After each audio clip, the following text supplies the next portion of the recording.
تاريخنا لن يتحرر.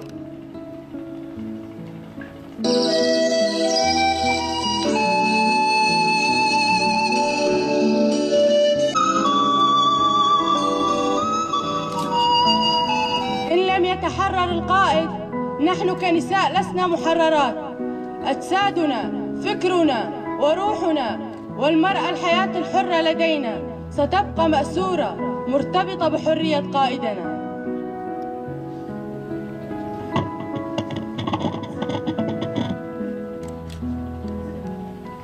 خلال هالحرب نحن كحركة نسائية داخل ثقافة وفن المرأة لازم نخلق حياة عن طريق الفن.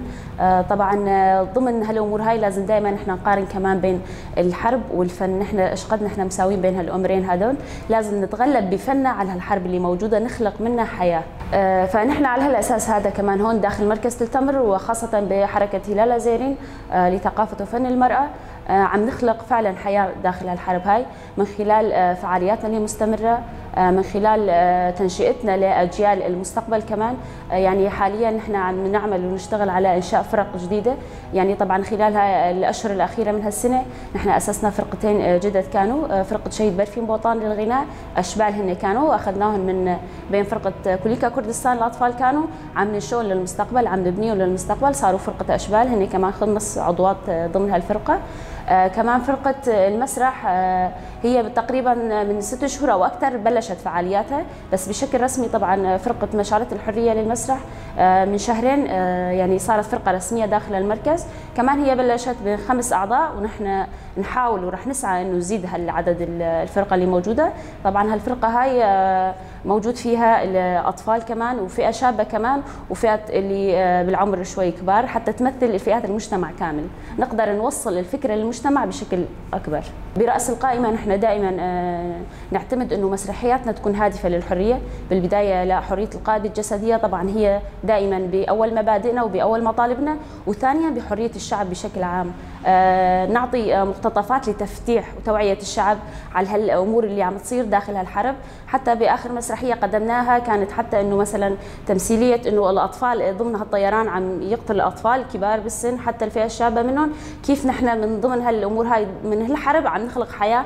هالطفل اللي مات مرة ثانية براعمه وعم تنتشر وعم تنبت من جديد وتخلق شخص حر جديد.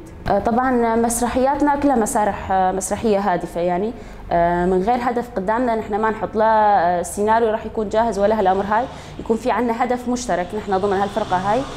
في عندهم حاطين هدف قدامهم يتناقشوا على هالامر هاي، الكل يشارك كمان حتى بكتابه السيناريو. يعني مسرحنا مسرح حر.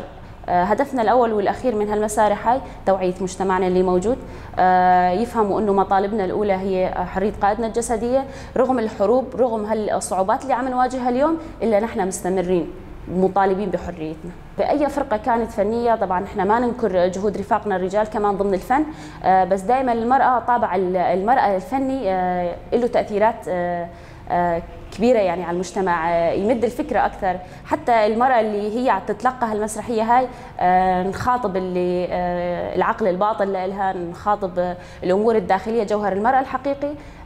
فأكيد يعني بصمة المرأة دائما موجودة، حتى فن المرأة له طابع خاص فيها. ضمن هالمسرحيات هاي نحط قدام المجتمع اللي موجود إنه الحياة مو خط واحد، فينا نحن نخلق خطوط فرعية لنا، يعني ما نمسك الأمور حنبلية، يا هالأمر يا أما ما يصير. في إلنا عدة حلول، في إلنا عدة طرقات، يعني عم نحط بعقل الشخص اللي عم يتلقى المسرحية هاي إنه إذا نحن نفكر فعلا فينا نخلق حياة، فينا نخلق حلول حتى مو موجودة على أرض الواقع. فينا نحن من خلال هالفكر من خلال هالمسرحيات هاي نخاطب العقل الباطني لهم إنه فيهم يخلقوا حياة لهم، فيهم يخلقوا حل لمشاكلهم اللي موجودة. الكل بلكي يعرف هالجملة هاي اللي مشهورة، يقولوا المسرح دائما إنه هو أم الفنون، يعني جامع للفن كامل. يعني داخل هالمسرحية فيك تدخلي الرقصات الفلكلورية، فيك تدخلي الأغاني الشعبية كمان، يعني جامع للفنون كامل فيها مع التمثيل اللي موجود ضمن هالمسرحية. طبعا المسرح في لها عدة أقسام، فيها تراجيدية، فيها أكاديمية، فيها كوميدية،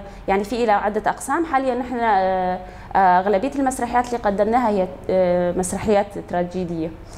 طبعا تخاطب كمان المؤسسات الاجتماعية، تخاطب حقوق الإنسان، المؤسسات المدنية كمان بشكل كامل. ما نحدها خاصة بإطار السياسي، كمان فينا نعمل دمج، عم ندمج كمان أحيانا تراجيدي مع كوميدي، كمان تراجيدي مع ضمن ما يتماشى مع شعبنا. كمان نحن نعرف مثلا خلال هالمنطقة اللي عايشين فيها ايش المشاكل اللي عم نواجهها، ايش الصعوبات، ندمج كمان أحيانا ضمن هالمسرحية. الفنون كلياتها في لها تأثير على المجتمع بشكل خاص، بس المسرح في له خاصية مميزة عن بقية الفنون اللي موجودة. حتى نلاحظ مثلا حتى بأغلبية حفلاتنا اللي موجودة يصير الغناء، يصير الرقص، ما نقول ما له هالأهمية، الشعب يهتم لهالأمر، بس تصير مسرحية بدك بس لك مكان حتى تشوفي هالمسرحية، ما تلاقي مجال لهالمسرحية. ليش؟ لأنه في تحسي في خطوط رفيعة بينه وبين المجتمع، في أثر على المجتمع بشكل كبير. هلا حاليا بالنسبة لأعضاء فرقة مشعرات الحرية، يعني فينا نقول إنه هالفرقة جديد صارت، بس رغم هالامر هذا الا انه رفاقنا اللي موجودين ضمن هالمسرح اللي عم يقدموه عم يعطوا قدر الامكان اللي عندهم. طبعا لسه بدهم تدريبات كثيره حتى هن يقدروا يتقمصوا اي شخصيه كانت مثلا سياسيه، اجتماعيه، عسكريه. لسه شوي عم يواجهوا صعوبات بهالامر هاي، لانه في قله تدريب كمان لسه عنا، جديد تاسست يعني هالفرقه هاي. فاكيد نحن واثقين انه بالمستقبل هن رح يقدروا ينموا موهبتهم ضمن المسرح وفيهم يلعبوا اي دور إن كان. نحن بشكل خاص كمان مطلوب منا انه نحن نبني او نلعب دورنا حتى نفعل حرب الشعب الثوريه ضمن المجتمع بشكل كامل. اليوم نحن اذا نقارن بين حرب الشعب الثوريه والحرب الخاصه، نلاحظ انه الحرب الخاصه عم تلعب ادوارها بشكل كبير، لانه الحرب الشعب الثوريه لسه ما وصلت هالمستويات هاي.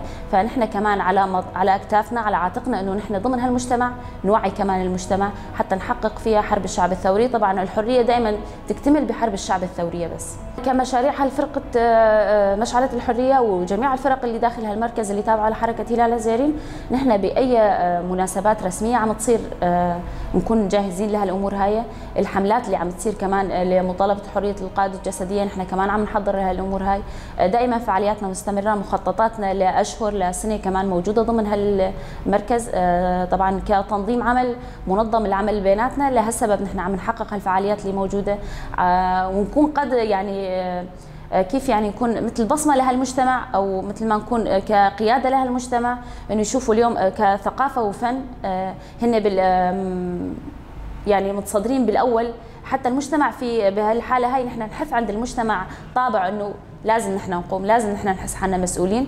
فعلى هالاساس نحن اليوم ضمن اطار الثقافه والفن بحركه هلال الزيرين، من مبادئنا الاولى، من متطلباتنا الاولى، انه نحن كمان ننشر فكر وفلسفه القائد ضمن المجتمع، ضمن الكومينات اليوم اللي موجوده. اذا نلاحظ يعني كلام القائد قال انا اذا بس اطلع من سجن امرالي راح اكون عضو بكومين. يعني لهالدرجه نحن لازم ناخذ اهميه الكومين، انه نحن اليوم من اصغر مؤسسه لحتى نقدر نبني اكبر مؤسسه. فنحن على عاتقنا كمان توعيه الشعب اللي موجود هون، رفع معنويات عساكرنا بالجبهات، مطالبتنا الاولى والاخيره بحريه القاده الجسديه. المسارح ضمن الحفلات كثير مؤثر، بس نحن كمخططاتنا كمان انه نحن نعمل مسارح ضمن الشوارع، ضمن الاحياء، ضمن الكومينات، حتى المجتمع بشكل كامل يتفتح لهالامور هاي. المسرح مثل ما حكينا بالبدايه له جاذبيه خاصه بين المجتمع، تاثيراته خاصه، صح بلكي مثلا نقول الفرد مو فورا يتاثر بهالامور هاي، الا انه في فعلا خطوط رفيعه في او امور ناعمه تتدخل يعني لاعماق الشخص اللي موجود، يتاثر بالامر هذا، بعدين هو يصير بينه وبين نفسه في تناقضات عنده. من خلال هالتناقضات هاي يتوعى الفرد، يتوعى الشعب، يعرف انه في طرق كثيره للحياه، مو بس طريق واحد فينا نسلكه. فكمان من مخططاتنا انه نحن نعمل مسارح ضمن الشوارع وضمن الاحياء والكومينات.